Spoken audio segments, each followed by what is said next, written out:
रत्नागिरीतील श्रीराम मंदिर येथे युवा सेनेतर्फे शिवसेनेचे उमेदवार उदय सामंत यांना विजयी करण्यासाठी युवा सेनेतर्फे गाराणे घालण्यात आले।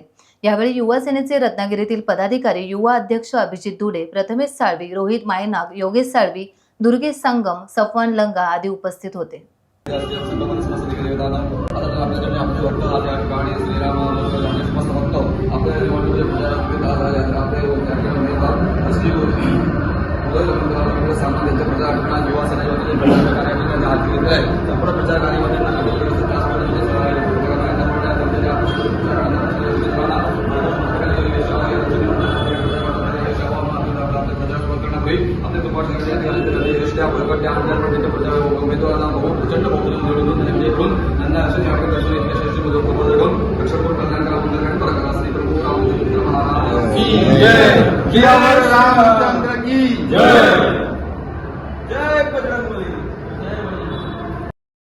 टाइम्स डिजिटलला लाईक करा, शेअर करा, सबस्क्राइब करा आणि बेल आयकॉन दाबायला विसरू नका।